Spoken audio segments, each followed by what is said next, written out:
Turn to 2 Samuel chapter 11. Because the first step was he desensitized his conscience. But secondly, he relaxed his grip. He didn't hold on as tight. It's kind of like, and you know, you've all seen this in the Little League, you know, the beginning of the game, you know, they're in their position, they're ready for anything that comes, you know, especially if they're an infielder. They're ready and they've got that glove there and they're looking like this. And by about the second inning, they've turned and they're throwing dandelions, you know, and they're playing out there. And they've lost their grip on their position, you know. And David, at the height of his life, had lost his grip on purity. And he was playing with dandelions in the presence of lions, in the presence of giants. Look what happens. Chapter 11 of 2 Samuel, starting in verse 1, to see the second step down. Step 1, desensitized conscience by incomplete obedience. Step 2, relaxed his grip on personal purity. And this is what he did, and it's so subtle. You see, David was a little restless. I mean, you know, he'd done everything. He'd been everywhere, had everything. He got the pick of all the women of the land. You know, he just had it all. He was a little restless, kind of aimless, kind of waiting around, a little purposelessness. He was lingering, and he stepped back from his normal place of leadership that he was expected to have. He relaxed his grip on the priorities he was to have as a king. He was in one of those restless in-between times that's so dangerous in life. So dangerous. It's kind of like that little restless period between finishing school and starting into the job, or the little restlessness between retiring and kind of slowing down the life and going into the next phase of ministry has. Kind of like that little restlessness between relationships, dating and marriage. There's that little kind of dangerous spot between there. And there's a lot of these in-between times. And he's in that time.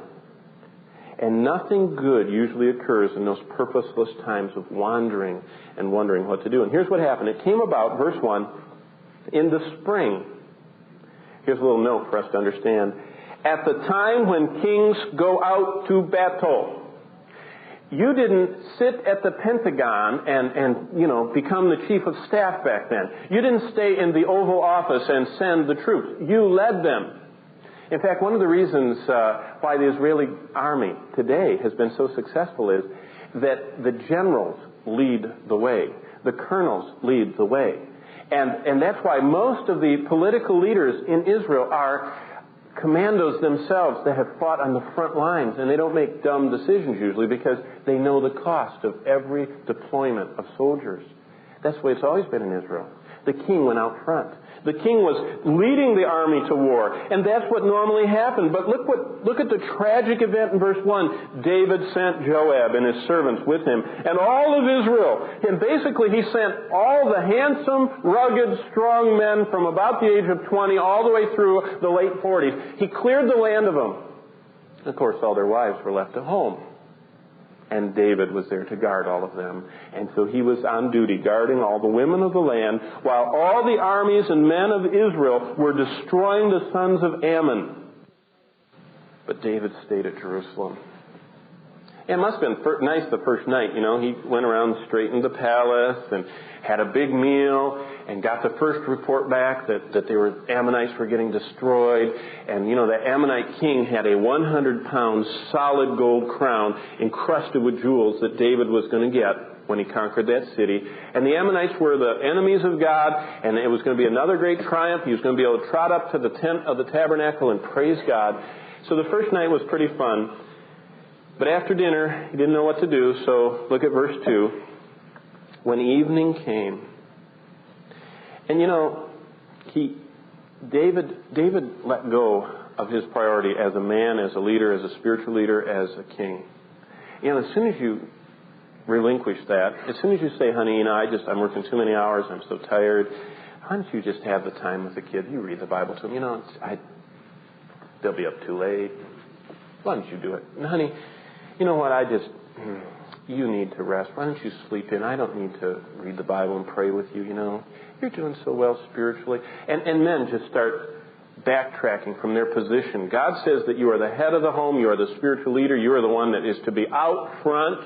You are the one that's supposed to know when the kids are facing the problems they're facing. You are to be interviewing them and finding out what struggles they're going through. You're to be the one that's introducing them to each new level of their awareness of what's going on. But David just kind of relaxed that. He says, that's not important. In verse 2, he begins to fixate his heart on his physical desires. When evening came, David arose from his bed. He went to bed. And, he had a dozen wives, but he wasn't interested in his dozen wives. It just wasn't, kind of midlife crisis here. And he started walking around the roof of the king's house. Now, in the ancient world, the king was on the highest point, and, they always built on a hill because then the enemies were at a disadvantage. And so here he is in the biggest house, in the highest house, in the whole city of Jerusalem, and he's wandering around at night on the roof of his house and kind of looking down and checking out stuff. And, he didn't look away from the temptation that he noticed as he was looking down. Rather, he engaged in watching. And this watching became lust-filled looking. And in this period of restlessness, with time on his hands, in a moment of listless boredom, a moment of wandering the palace, he uses the highest spot in the city to take an innocent peek. Look what it says in verse 2.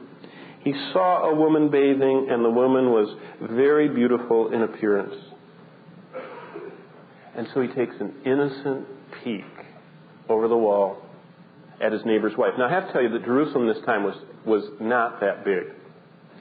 And so it would be kind of like, it's not that he didn't know who lived down there.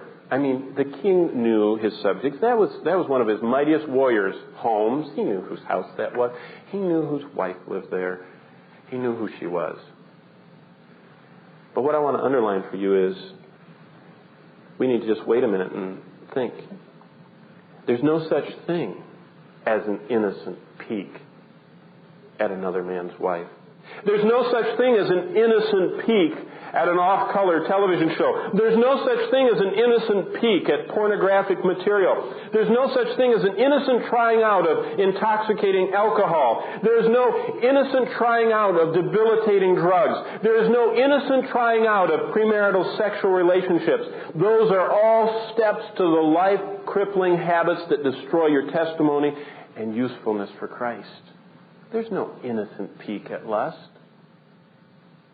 There's so many that say, I'm so curious. Just check it out.